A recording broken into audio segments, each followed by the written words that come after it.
প্রিয় দর্শক, আজ 15 আগস্ট। 15 আগস্টের এই দিনে 1975 সালের 15 আগস্টে আমাদের স্বাধীন বাংলাদেশের যিনি স্থপতি ছিলেন শেখ মুজিবুর রহমান, বঙ্গবন্ধু শেখ মুজিবুর রহমান, তিনি সপরিবারে নিহত হয়েছিলেন। সেটা একটা মর্মান্তিক ঘটনা। এটা নিয়ে অনেক রাজনীতি আছে, অনেক কিছু আছে। বঙ্গবন্ধু শেখ মুজিবুর রহমানের বিরুদ্ধে প্রধান অভিযোগ, উনি একটা ফ্যাসিবাদের শাসনের কায়েম করেছিলেন, যাত্রা শুরু করেছিলেন বাকশাল গঠনের মাধ্যমে।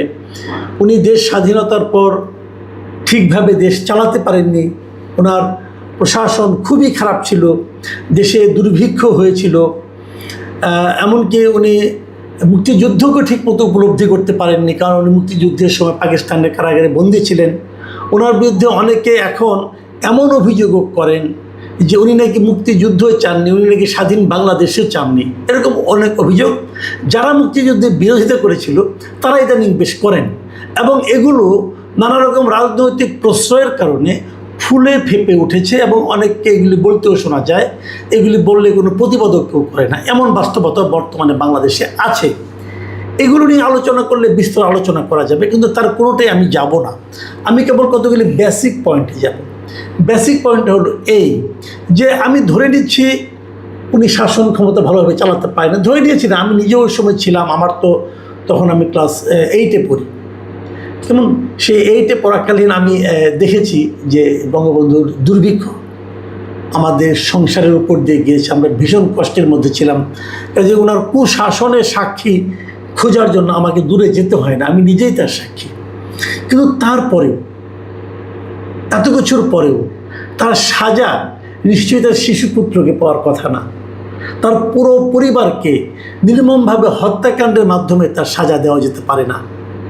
তার স্ত্রী, তার পুত্রবধূ, তার সন্তান, শিশু সন্তান, তার দুইজন পুত্র সন্তান, একজন শিশু সন্তান, এবং এরা সবাইকে সপরিবারে হত্যা করা এবং তার ঘনিষ্ঠ আত্মীয় স্বজনকে সপরিবারে নির্মূল করার যে নৃশংসতা, এটা পৃথিবীতে দ্বিতীয় আরেকটা আপনি দেখাতে পারবেন না। কিন্তু তার পক্ষেও কথা বলার মতো লোক আছে, এবং সে হত্যাকারীদেরকে নায়কে পরিণত করার প্রচেষ্টা কারো কারোর মধ্যে আমরা দেখি। সেটা নিয়ে একটা আলোচনা হলো, ওটা নিয়ে আমি আর কিছু বলতে চাই না। কিন্তু আমার বক্তব্যটা হলো এই যে যেদিন উনি মারা গেলেন, সেই 15 আগস্ট নিয়ে কী কী নাটক আমাদের এই জীবনে দেখতে হলো। এখানে একটা ঘটনা বলি, আমার ব্যক্তিগত ঘটনা। গতকালকে 14 আগস্ট ছিল, গতকালকে আমার জন্মদিন ছিল, মানে 14 আগস্টে আমার জন্ম হয়েছে।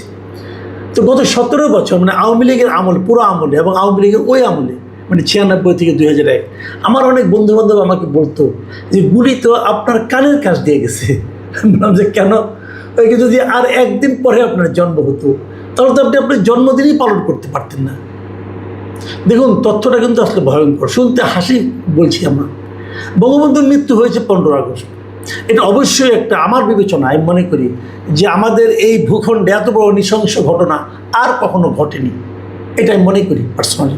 তো সেরকম নৃশংস ঘটনার দিনও তো এই পৃথিবীতে অনেক কিছু ঘটে, অনেক কিছু ঘটে পৃথিবীতে। ওই দিনও কারো আনন্দের দিন হতে পারে অন্য কারণে, কারো জন্ম হতে পারে ওই কারণে, ওই দিন সে জন্মদিন পালন করতে পারে। ওই দিন বঙ্গবন্ধুর মৃত্যু হয়েছে বলে কারো জন্ম হবে না, কেউ জন্মদিন পালন করতে পারবে না, এটা তো হয় না। কিন্তু আওয়ামী লীগের আমলে সেই জিনিসটা আমরা দেখেছি। অনেকে বলে থাকেন যে বেগম খালেদা জিয়ার জন্মদিন ছিল 15 আগস্ট, অনেকে বলেন এটা বানানো, অনেকে বলেন সত্য। আমার বিবেচনায় যদি এটা 15 আগস্ট ওনার বানানো জন্মদিনও হয়, যদি সেই জন্মদিন উনি পালন করতে চান, আপনি বাধা দিবেন কোন আইনে, কোন বিবেচনায়? যদি কেউ একজন মহান নেতার মৃত্যু দিবসকে নিজের বানানো জন্মদিন হিসেবে উপস্থাপিত করে কেক কাটতে চান, যদি সেটা বানানো হয় তাহলে সেটা হবে তার সংকীর্ণতা। আর যদি তার জেনুইন হয় তাহলে তো উনি এটা করতেই পারেন। কিন্তু আমরা দেখেছি যে আওয়ামী শাসন আমলে এটা নিয়ে তারা অনেক নাটক করেছেন। সেই নাটকগুলো এমন এক পর্যায়ে গিয়েছিল যে শেষ দিকে খালেদা জিয়া নিজের থেকে বিরক্ত হয়ে বলেছিলেন, যাক আমার জন্মদিন তোমাদের পালন করার দরকার নেই। বিষয়গুলো খেয়াল করুন, মানে একটা ঘটনাকে, যে ঘটনা পুরো জাতির জন্য নির্মম, পুরো জাতির জন্য দুঃখের সেই দিবসকে জোর করে দুঃখ পালন করানোর জন্য ওই দিন কারো কোনো আনন্দ করার নিষিদ্ধ হয়ে গিয়েছিল এই ভূখণ্ডে। সেটি কি স্বৈরাচারী আচরণ ছিল না? ছিল। আওয়ামী লীগের সমর্থকরা আমার সঙ্গে আমাদের কথা দুঃখিত হতে পারেন, কিন্তু এটাই বাস্তবতা। আমি তখন জনকণ্ঠ পত্রিকায় চাকরি করতাম একবার, আমি বলি আপনার, এটা সম্ভবত 98 সালে। আমি ওই দিন একটা জাস্ট আমার আউট অফ মাই কিউরিয়াসিটি আমি একটা খোঁজ নিয়েছিলাম যে 15 আগস্ট রাতের বেলা আমি ঢাকা শহরে যতগুলি ক্লিনিক আছে আমি এই ক্লিনিকগুলিতে খবর নিয়েছিলাম যে ওই দিন সব মিলিয়ে ঢাকা শহরের এই ক্লিনিকগুলোতে কতজন মানব সন্তানের জন্ম হয়েছে।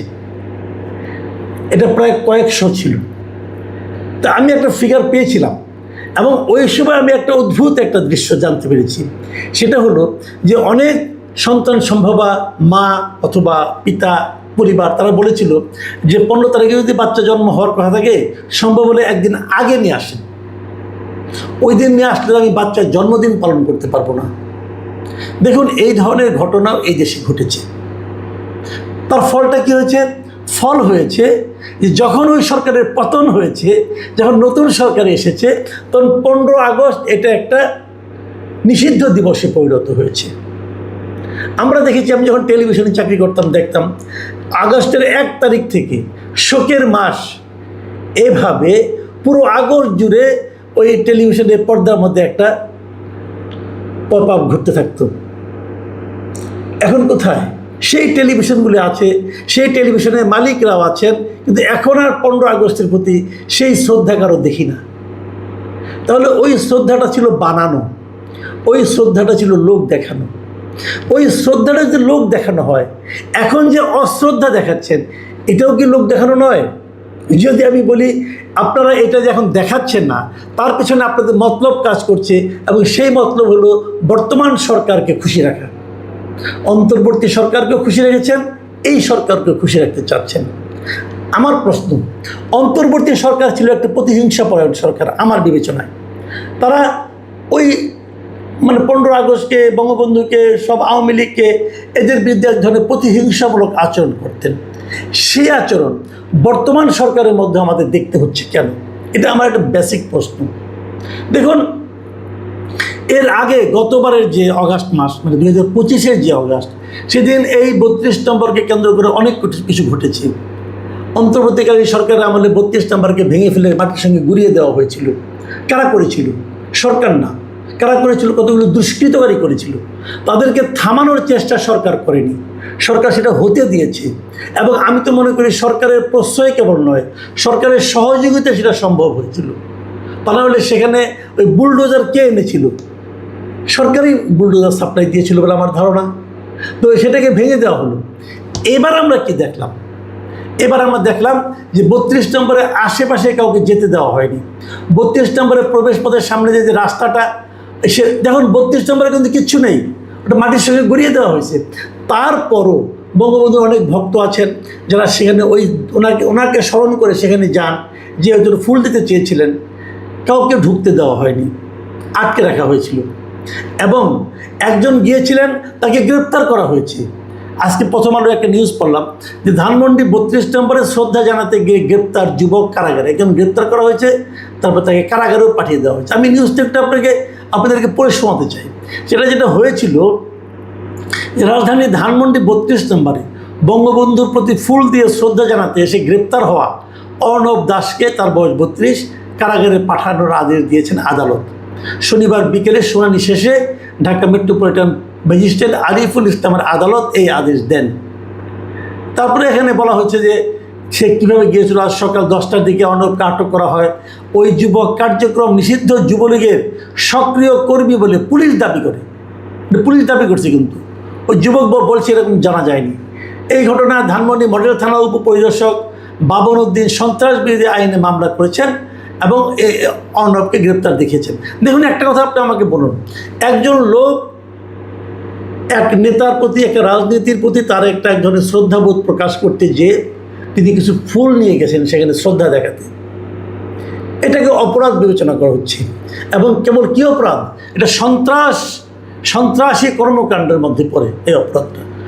কোথাও শ্রদ্ধা জানানোর জন্য ফুল নিয়ে গেলে যে সন্ত্রাসী অপরাধের মতো কাজ হয়, এটা পৃথিবীর কোনো গণতান্ত্রিক দেশে হয় বলে আমার জানা নেই, কিন্তু হচ্ছে এই দেশে, হওয়াচ্ছে এই সরকার। আমরা কি বলবো? আমরা কি এটা গণতান্ত্রিক আচরণ বলবো? দেখুন, এটা হলো কি বাস্তবতা। এই বাস্তবতাকে মেনেই আমাদের এখন কাজ করতে হচ্ছে। আমি মনে করি আমরা এই দেশে গণতন্ত্র প্রতিষ্ঠার জন্য সংগ্রাম করেছিলাম। সরকারে যারা আছেন তারাও সে আন্দোলনে ছিলেন, আমরাও সে আন্দোলনে ছিলাম। কিন্তু সে আন্দোলনের অর্থ এই না যে আপনারা একজন লোক ফুল নিয়ে কোথাও যাবে, কারোর প্রতি শ্রদ্ধা দেখাবে। ধরেন আপনার ফ্যামিলির একজন লোক, সে মারা গেছে, তার কবরে আপনি ফুল নিয়ে যাচ্ছেন, তার প্রতি শ্রদ্ধা জানাতে তার বাড়িতে আপনি ফুল নিয়ে যাচ্ছেন, সে যেখানে কাজ করতো থাকতো সেখানে আপনি ফুল নিয়ে যাচ্ছেন, তার জন্য দোয়া করছেন। অন্যায়? এটা কি সন্ত্রাসী কর্মকাণ্ডের পর্যায়ে পরে আপনারা ফেলছেন? কেন ফেলছেন? দেখুন, এই যে কাজগুলো, এগুলোর কিন্তু প্রত্যেকটা মুদ্রার একটা এপিঠ ওপিঠ আছে। আমরা কোনো পিঠি দেখতে চাই না, আমরা এই প্রতিহিংসার কোনো পিঠি দেখতে চাই না। আমরা ভাববো, আমরা বলবো সরকারকে, আপনি চিন্তা করুন, ভাবুন এই প্রতিহিংসা রাজনীতির থেকে আমরা কিভাবে বেরিয়ে আসবো। যতদিন আপনারা এই প্রতিহিংসা রাজনীতির চর্চা করবেন, ততদিন মনে রাখবেন এটা কিন্তু শেষ নাই, এটা মিউজিক্যাল চেয়ারের মতো চলতে থাকবে। প্রিয় দর্শক, এটা নিয়ে কথা বললে অনেক বলা যায়, আর বলবো না। আমি কেবল এটুকুই বলবো যে আমি মনে করি এই মিউজিক্যাল চেয়ারে যে প্রতিযোগিতা, খেলা, এর অবসান হওয়া উচিত। রাজনীতি করুন আপনার মতো, আরেকজনকে রাজনীতি করতে দিন।